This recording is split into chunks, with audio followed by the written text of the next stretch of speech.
Let me show you how to make enough pie crust to get you all the way through the holidays. It's a simple recipe, 3 ingredients, 4 if you count the water. And it's so flaky and delicious. So, sorry, that's loud. We're gonna start with a 5-pound bag of flour. You're gonna need a big bowl, so I hope you have a big bowl.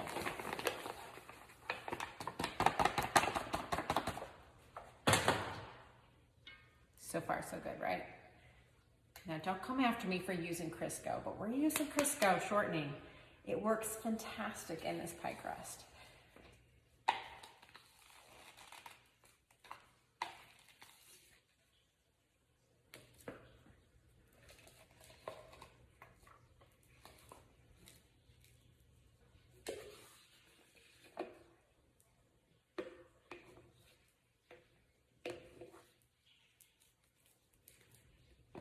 This is not the easiest thing getting all this out of here, but you're gonna use the entire 3-pound can. And I don't know that I really use Crisco for anything else except for pie crust. I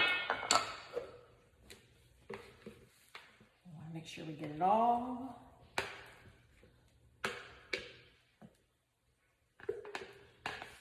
Almost there. I've been making this pie crust since I was in high school. It was when my mother taught it to me. My grandmother worked at the bakery. My mom worked some at the bakery. My sister and I worked at the bakery during the holidays. So we all got the baking gene. And I'm honestly not great at making pie crust. One at a time. They always turn a little tough, but this recipe, always flaky and delicious. I have found, instead of a pastry cutter, with this big bowl, potato masher works amazingly. So just start cutting it in, just pressing the Crisco right down into the flour. Shake it off as you need to. This is gonna take a little bit of time, but not terribly long. And you're gonna make a mess on your floor. Well, or maybe that's just me. I don't know. But we're gonna wanna get this down into little crumbles. It's also a great arm workout. So I usually make this recipe in the fall. So it's almost October. Perfect time to make it. You get it all wrapped up, you put it in the freezer, and then anytime there's a party or an event through the holidays, you just pull this out and use it for pie or tarts, or I will make it into like a chicken pot pie for dinner. You can roll out a single layer and just put a little bit of fruit and fold it over. You can make little hand pies, all sorts of stuff you can do with pie crust. Okay, we're getting so close. Now the next thing we're gonna do, ooh, we forgot the salt. Salt is so important. We need to get this in there. Hold on, I need measuring.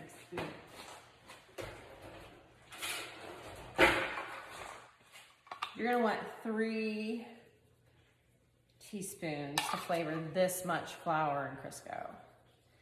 So this should have gone in with the flour. Like if you would have done this correctly, throw it in with the flour and kind of stir it around in there. But now we're gonna have to do a little extra mixing.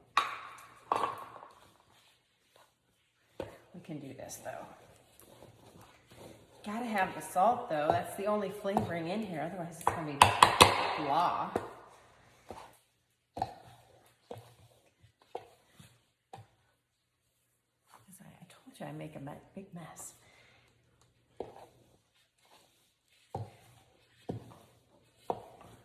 So one of my favorite pies, which I don't get very often, especially now that I live here in Texas, is a grape pie. We used to grow Concord grapes. And it was a lot of work, but I loved Concord grape pie. And then we also grew apples, so we had apple pies and cherries, and my mom grew strawberries. My dad had apricot and peach trees. So we did a lot of fruit pies and cobblers. Not so much here in Texas. We do have peach season in Texas, which is nice. Otherwise, I just usually will get my fruits from the store, from the farmer's market. Okay, we're getting very close. And hopefully all that salt is mixed in there, you guys.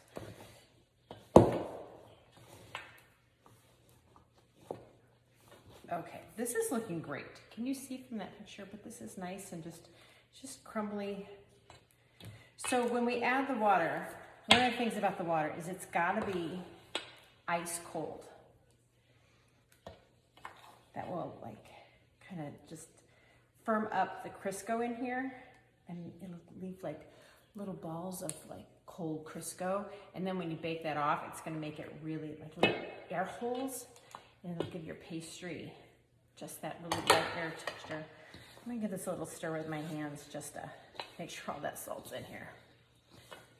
I got so excited about making the video and showing you how to do this. I forgot the salt. Okay, there we go.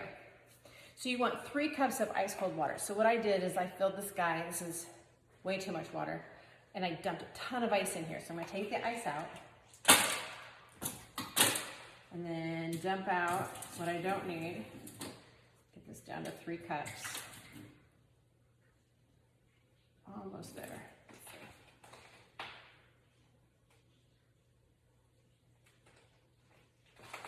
A little more out. There we go. And then I like to make like a little well in the middle. Dump it all in at once. And here we go. You can use a spoon, you can use your hands. You want that flour to start absorbing all that water. It comes together really quick. And then what I like to do is I will portion this out and wrap it in saran wrap, and then put all those saran wrap discs into a Ziploc and freeze it. And according to my mom's recipe, it says there will be enough for 10 double crust pies, and it keeps for 12 months in the freezer. However, back in the 80s, my mom's pie pan was an 8-inch pie pan. I tend to use a 9-inch deep dish for a lot of the pies that I make. So, with that said, I only make 14 to 15. This is just about done. When it kind of like, you can really like get it into a disc, it's perfect. And you don't want to overwork pie crust. If you overwork pie crust, it will make it a little bit tougher. So you don't want to just keep stirring and stirring. But you do want to make sure all of that water is absorbed into the flour. Okay, that's looking great. So I just kind of know how much pie crust I need. Like I want a ball. That's gonna be about what I want for like a 9-inch deep dish. And then I'll make a few that are a little smaller, because if I'm doing the top layer on the pie, I'm not gonna need this much. And so I'll have some that are a little bigger and some that are slightly smaller. I don't always do a top crust, so there'll be fewer of those. And then we will wrap those up in saran and get them in the freezer. And then I'm ready for the holidays. So you've got them in the freezer, right? And then you want to make a pie.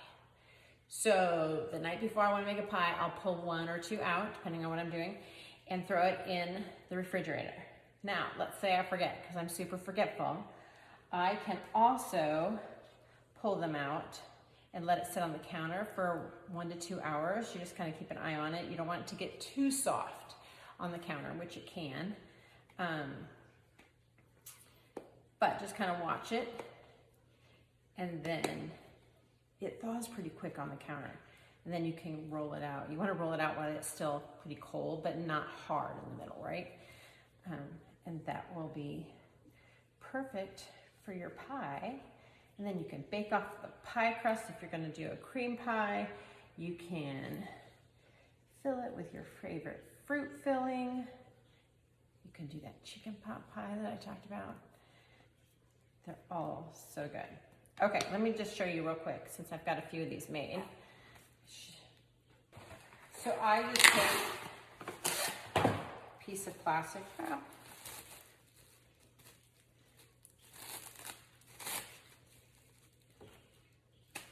Wrap it up, and then we'll stack these in a Ziploc, and they go right in the freezer. And they make the best pie.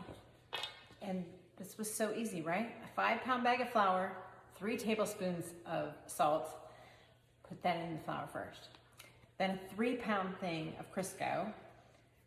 Use your potato masher, get it all crumbly, and then you're gonna put in 3 cups of ice cold water. And you will have enough pie crust to get you through the holidays. And I'm talking all the way through Easter. So, well, depending on how many pies you make. So, have fun making it and let me know if you try it.